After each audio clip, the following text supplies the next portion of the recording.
हे students, good morning. Video lectures की इस series में आज हम पढ़ने वाले हैं बीकॉम फाइनल ईयर के लिए banking and financial services subject का एक नया topic, that is Indian currency system. Indian currency system, जिसे हम कह सकते हैं currency issue system in India, या फिर हम कह सकते हैं note issue system in India. देखिए, कोई भी कंट्री जब भी वह अपनी करेंसी इशू करती है, अपनी करेंसी पेपर नोट्स कॉइन्स जब भी इशू करती है, तो उसके पीछे उसके कुछ स्टैंडर्ड्स होते हैं, कुछ रूल्स, कुछ रेगुलेशंस होते हैं, उन्हें रिजर्व रखना पड़ता है। तो उससे रिलेटेड इंडिया में करेंसी इशू का क्या सिस्टम है, वो आज के इस लेक्चर में मैं कवर करने वाली हूँ। So let's start. सबसे पहले हम देखते हैं इंट्रोडक्शन। आरबीआई, जैसे हमें पता है कि इंडिया का सेंट्रल बैंक क्या है, आरबीआई। तो इसका मेन फंक्शन है इंडिया में करेंसी सिस्टम को कंट्रोल करना।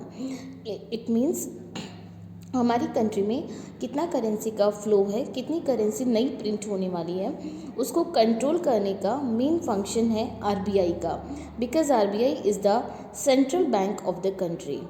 आरबीआई जो है, यह फंक्शन कैसे परफॉर्म करता है, in accordance with the economic policy of government.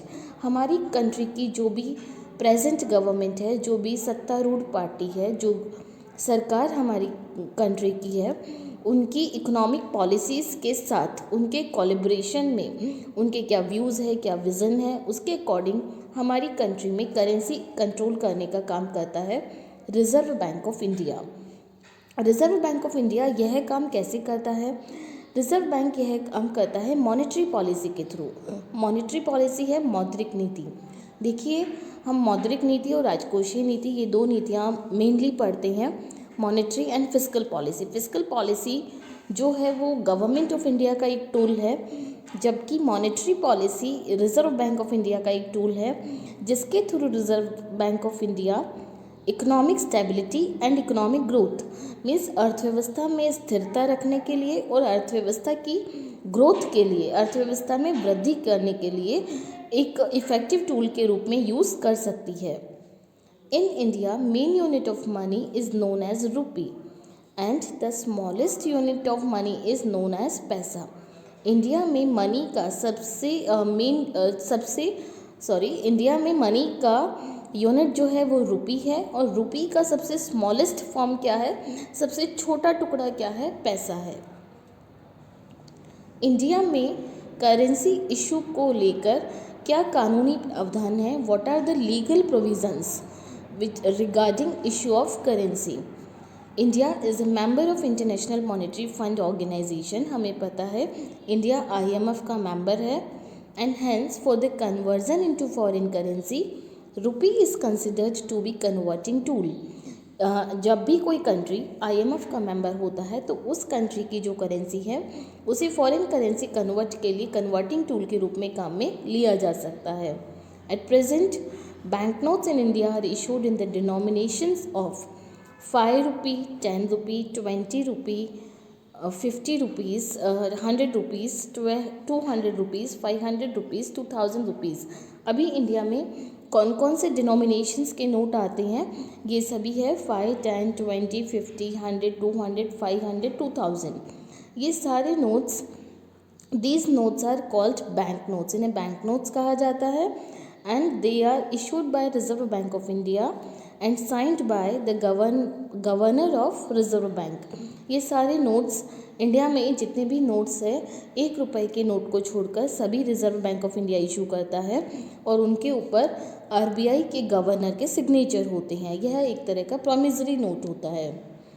The Reserve bank can also issue bank notes in the denominations of 5000 rupees and 10,000 rupees and any other denomination that the central government में specify. ऐसा नहीं है कि यही denomination के notes RBI निकाल सकता है। आरबीआई 5000 रुपीज़ का नोट भी निकाल सकता है, 10,000 रुपीज़ का नोट भी निकाल सकता है, या फिर और भी किसी, जैसे पहले इंडिया में 2000 रुपीज़ का नोट और 200 रुपीज़ का नोट नहीं चलता था, लेकिन जब डीमोनेटाइजेशन हुआ उसके बाद से 500 रुपये और 1000 रुपये का जो वर्किंग करेंसी था, उसको गवर्नमेंट ने as a legal tender cancel कर दिया, और नए नोट्स जो इशू हुए उनमें 200, 500 और 2000 के डिनोमिनेशंस थे। तो इस तरह से जब भी हमारी सेंट्रल गवर्नमेंट चाहे आरबीआई की कोलैबोरेशन में वो नई डिनोमिनेशन का नोट इशू करवा सकती है। There cannot, though, be banknotes in denominations higher than 10,000 rupees in terms of the current provisions of RBI Act 1934। हालांकि 1934 RBI एक्ट जो है उसके प्रोविजंस के हिसाब से अभी वर्तमान में हमारी कंट्री का सेंट्रल बैंक 10,000 से ज़्यादा डिनोमिनेशन का 10,000 रुपये से ज़्यादा ऊपर वैल्यू का नोट नहीं प्रिंट कर सकता है, क्योंकि यह हमारे आरबीआई एक्ट के प्रोविजंस में लिखा है। Coins can be issued up to the denomination of 1000। India में गवर्नमेंट के पास में कितने वैल्यू के कॉइन्स इशू करने का राइट है? 1000 रुपीज़ तक का। In terms of the Section 25 of RBI Act 1934, the design of banknotes is required to be approved by the central government on the recommendations of the Central Board of Reserve Bank of India। Reserve Bank of India किसी भी तरह के bank note print करने से पहले उसका जो design है उसका अप्रूवल किससे लेगा? सेंट्रल गवर्नमेंट से। और सेंट्रल गवर्नमेंट किसके रिकमेंडेशन पे ये देगा? Central board of RBI. As required by the RBI Act 1934, the Reserve Bank maintains two departments। RBI Act 1934 के अकॉर्डिंग रिजर्व बैंक दो डिपार्टमेंट मेंटेन करता है। One is issue department and one is bank department. Bank department जिसमें government के जो भी monetary transactions होते हैं, CRR डिपॉजिट, उसके अलावा लोन्स, लैंडिंग्स, कैश पार्किंग्स, तो वो सारे बैंकिंग ट्रांजेक्शन के लिए बैंक डिपार्टमेंट है और नोट इशू के लिए इशू डिपार्टमेंट है। The issue department is responsible for the issue of notes and these notes are its liability. Reserve Bank ने एक टाइम पे जितने भी करेंसी सर्कुलेट कर रखी है कंट्री में, वो उस रिजर्व बैंक के लिए क्या है? लाइबिलिटी है। वो एक तरह के प्रॉमिसरी नोट्स है कि उनका बेनिफिट देने का जिम्मेदारी किसकी है? रिजर्व बैंक ऑफ इंडिया की। उस पर सिग्नेचर होते हैं गवर्नर के। The assets of the issue department against which banknotes are issued consist of following। वो assets मीन्स वो रिजर्व्स जिनके अगेंस्ट बैंक नोट इशू होते हैं उनमें क्या क्या शामिल है? Gold coins and bullion, foreign securities, rupee coins, government of India rupee securities and credit papers. इन 5 तरह की फॉर्म में हमारे रिजर्व्स होते हैं जिनके अगेंस्ट इंडिया में करेंसी इशू होता है। इन्हें कहा जाता है रिजर्व्स।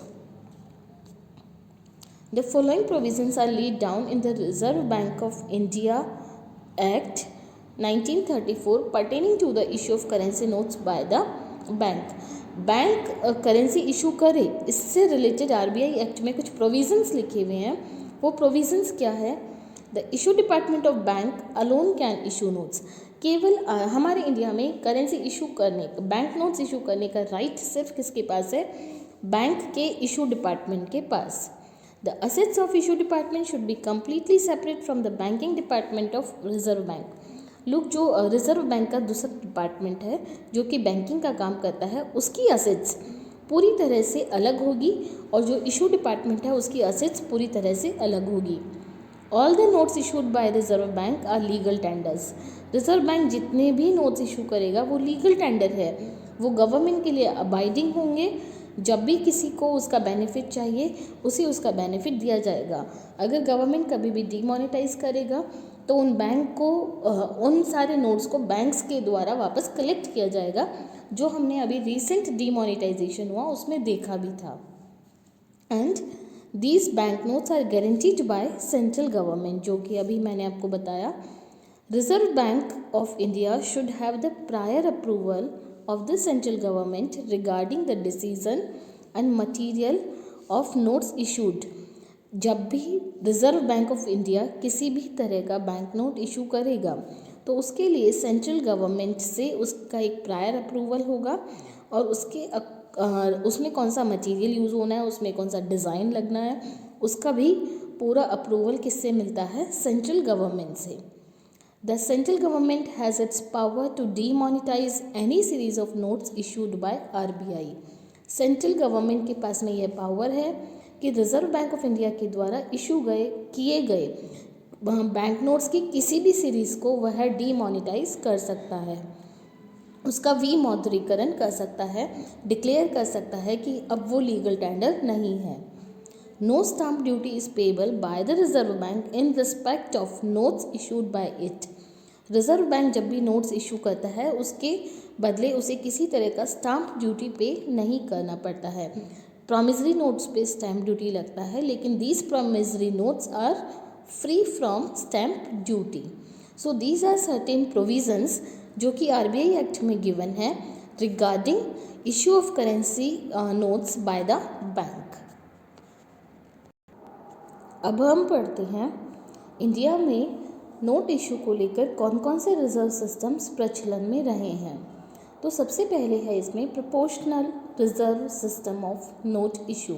प्रोपोर्शनल मीन्स आनुपातिक, मीन्स जितना रिजर्व बैंक ऑफ इंडिया को एक टाइम पे करेंसी इशू करना है उसका एक सर्टेन प्रपोर्शन, एक सर्टेन अनुपात उसको रिजर्व के तौर पे मेंटेन करना होगा। Proportion means a part, percentage और share of something regarded as collective whole. जो भी कलेक्टिव वैल्यू है उसका कोई भी एक पार्ट, एक परसेंटेज वैल्यू या फिर एक शेयर हम कह सकते हैं जो कि टोटल वैल्यू का होता है, that is known as proportion. Reserve implies something valuable stocked up systematically or stored carefully, often on a large scale at a secured location। हम कभी भी रिजर्व, इन जनरल रिजर्व की बात करते हैं तो रिजर्व का मतलब क्या होता है कि कोई भी वैल्यूएबल स्टॉक आपने रखा है, सिस्टमेटिकली उसको आपने कहीं स्टोर किया है और वह एक लार्ज स्केल पे है जिसके लिए बेसिकली आप फ्यूचर से रिलेटेड किसी भी अनसर्टेनिटी को लेकर रिजर्व बना रहे हैं। So like you have stored something valuable जिसको आपने सिस्टमेटिकली कहीं पे स्टॉकअप किया है या फिर आपने केयरफुली कहीं पे किसी लार्ज अमाउंट को एक सिक्योर्ड लोकेशन पे स्टोर किया है, that is known as reserve. A system comprises a set of detailed procedure. और सिस्टम का मतलब क्या होता है? सिस्टम जैसे हम देखिए यहाँ पे तीनों वर्ड्स का मीनिंग पढ़ रहे हैं। प्रोपोर्शनल आनुपातिक, पार्ट, परसेंटेज या शेयर आप कह सकते हैं। रिजर्व हमने देखा कि कोई भी वैल्यू आपने फ्यूचर के लिए स्टोर की है, बैकअप किया है। फिर हम आते हैं सिस्टम क्या होता है। System is a set of detailed procedure, routines and methods that are यहाँ पे एक लाइन कट हो गया है, that are used for any, हम कह सकते हैं any particular procedure, any particular action taken by a legal authority. तो यहाँ पे देखिए सिस्टम हम बात करें नोट इशू के सिस्टम के लिए, तो नोट इशू से रिलेटेड क्या प्रोसीजर है, क्या वर्क फॉलो करना होता है, क्या मेथड्स होते हैं। So this is about note issue system के लिए प्रोपोर्शनल रिजर्व सिस्टम। अब हम नेक्स्ट वीडियो में पढ़ेंगे कि प्रोपोर्शनल रिजर्व सिस्टम में रिजर्व किस तरह से बनाया जाता है। उसके बाद में उसके कुछ मेरिट्स हम पढ़ेंगे, कुछ डीमेरिट्स हम पढ़ेंगे और अगले रिजर्व सिस्टम्स को भी हम नेक्स्ट वीडियो में डिस्कस करेंगे। Thank you.